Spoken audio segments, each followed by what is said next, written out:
السلام عليكم ورحمة الله وبركاته. حبايبي عاملين ايه؟ يا رب تكونوا في احسن حال.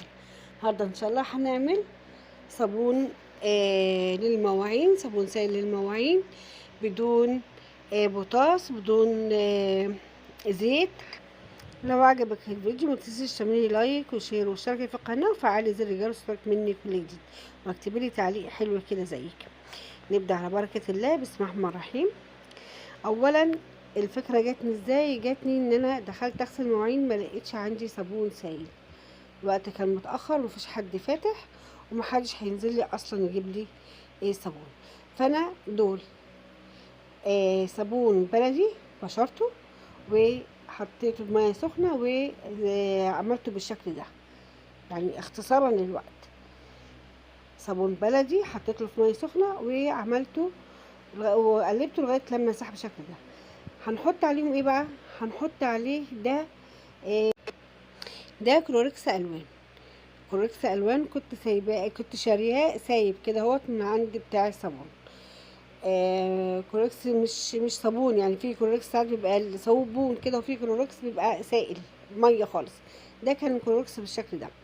جبته وحطيته على الصابون المبشور، يعني قولي كده اهوت كوبايه ميه على حته صابونه مبشوره مع عليهم كوبايه من كلوركس الالوان. هنحط عليهم ايه بقى؟ هنحط عليهم، شفتي، نص معلقه شاي، دي معلقه شاي، معلقه السكر بتاع الشاي، نص معلقه من الملح الليمون، كمان هنحط عليها معلقه من الكربوناتو. بس هو ده كل الموضوع.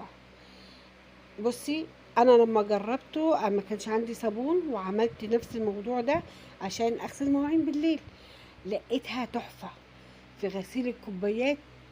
ما اقولكيش، جميل جميل جميل، اقسم بالله. اول مره احلف على حاجه في شغلي، ولكن والله والله والله اقسم بالله طلع تحفه جميل. جربيه ومش هتسليه. اساسا انا قررت ان انا هو ده صابون السائل بتاعي اللي بعد كده هستغسل بيه المواعين. بعد كده مش هحط اي حاجه تانية، هو حته صابونه مبشوره عليه حبه ميه سخنين ادوبهم واحط عليهم حبه اللي هو كونكس الالوان السايب ده اللي بشتريه من عند الراجل. طالع جميل وتحفه وبيرغي ونظافه. بعد كده ما فيش. جربيه وقولي لي، ولو ما عجبكيش قولي لي ما عجبنيش، ولو عجبك ادعي لي دعوه حلوه كده من عندك. بص قوامه عامل ازاي، حلو، مع ان الكوركس الالوان انا حطاه سائل ميه، مش صابون. احنا ساعات نعمله صابون، لكن ده سائل خالص، سائل ميه. هنجرب دلوقتي اوريكي الرغوه بتاعته. بس تسيبك بقى من الرغوه، شوفي في غسيل الازاز كوبايات كده، الازاز بقت بتلمع كده، حاجه ما تجلمطش، ما تقوليش صابون هيجلمط، لا لا لا لا لا، مفيش جلمطه، مفيش الكلام الفاضي ده.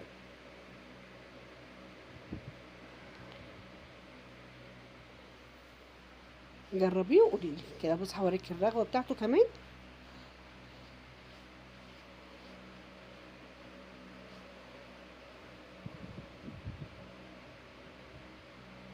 بس ما تزيديش الملح الليمون، عشان لو زدتي ملح الليمون، ملح الليمون بيقتل الرغوه، انتوا عارفين.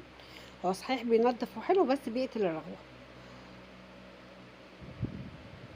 بس جميل جدا جميل جدا. الصابون ده طلع تحفه.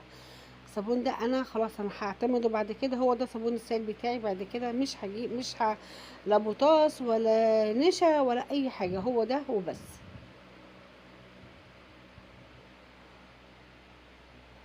جميل قوي كده. فيديونا خلص، يا رب يكون عجبك ونال رضاك واستحسانك. لو عجبك الفيديو متنسيش تعملي لايك وشير واشتركي في القناه وفعلي زر الجرس عشان يوصلك مني كل جديد. شفت قوام الصابون عامل ازاي؟ جميل، تحفه تحفه تحفه. كده خلص الفيديو بتاعنا. شكرا على المتابعة، والسلام عليكم ورحمة الله وبركاته. في امان الله.